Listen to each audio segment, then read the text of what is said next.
I don't know what to call this day, because every title feels like a door that only opens halfway. Happy Mother's Day lands on my chest like a name tag printed with the wrong pronouns but the right grief. And ain't that the contradiction? How can something feel affirming and erasing at the exact same damn time? Well, because I am a man. But my body once became a sanctuary, once stretched itself into scripture, once turned blood into heartbeat, once carried a little black boy who made me understand why people survived things they swore would kill them. My son, my heart with fingernails, my soul wrapped in a hospital blanket, and he died before life even learned how to pronounce him fully. See, people love neat little boxes. They love grief they can label, love parenthood they can gender, love stories that fit inside greeting cards with pastel flowers and scripted fonts. But what aisle in the store holds the card for the black trans man who gave birth before he had language for himself? What section covers the father who still remembers contractions? Who do I become today? Because back then, I did not yet have the vocabulary, only the feeling. Only the quiet ache every time someone called me young lady, and my spirit flinched like a dog hearing thunder. Only the discomfort I folded into my pockets, because survival teaches black children to swallow confusion whole, especially black boys who were never allowed to know they were boys, especially trans people who spend years translating themselves to themselves. So when I got pregnant, the world handed me a role before I even knew I was auditioning for the wrong play, and I loved my son fiercely. God, I love him fiercely, but there are truths people are scared to say out loud. You can love your child with everything in you and still feel disconnected from the gendered expectation wrapped around parenthood. You can mourn your baby and mourn yourself simultaneously. You can hold life in your womb without motherhood being your truth. That doesn't make the love less real. It makes the language incomplete. And incomplete language has been haunting black people for centuries, because statistics say black infants in America die at rates nearly twice the national average. Black babies are still far more likely to die before their first birthday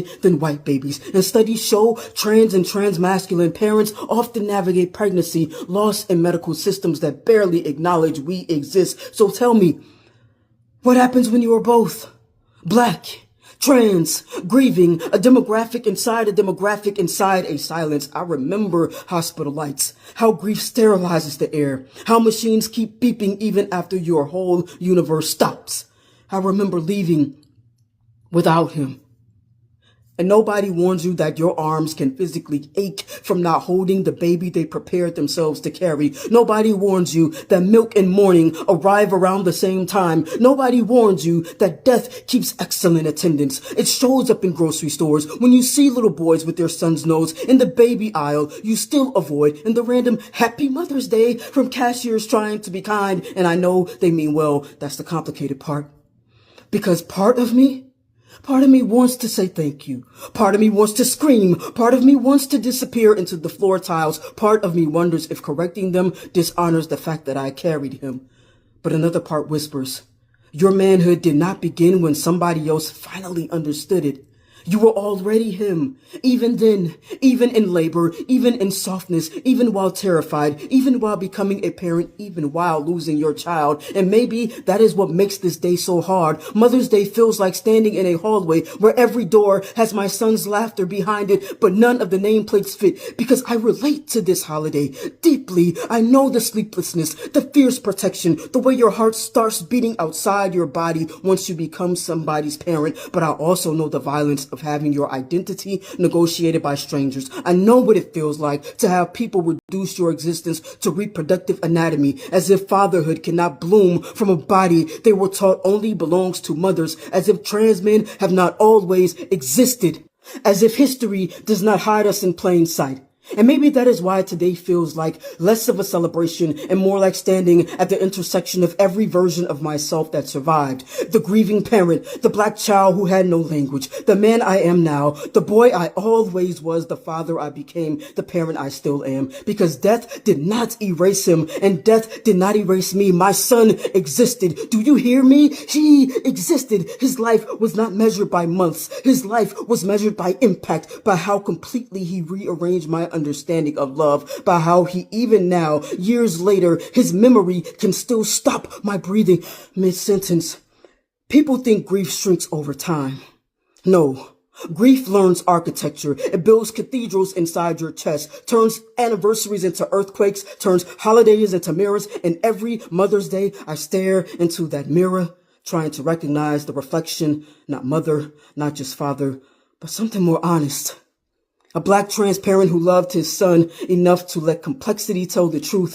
So if you see me quiet today, understand I am visiting a grave and a former version of myself at the same time. And if you say, Happy Mother's Day, I may smile awkwardly. I may freeze. I may thank you anyway, not because the title fits perfectly, but because grief sometimes answers to names we no longer do. Still, I need the world to understand this. My ability to carry life did not cancel my manhood. My son did not make me less of a man. Loss did not make me less of a parent. And survival made me dangerous. Because now I speak for every transparent force invisible by language too small to hold us. For every black parent burying a child while statistics keep calling it disparity instead of devastation. For every person standing in the ruins of identity and grief trying to build themselves back with trembling hands. I am still his parent, still his home, still the keeper of his memory. And no holiday, no pronoun mishap, no binary too fragile to hold my truth can take that from me. Because before the world knew my name, before I had language for my reflection, before I understood why certain words bruised me, my son already knew me by my heartbeat. And that, more than any greeting card, more than any holiday title, more than anybody else's understanding, is the truest thing I have ever been called.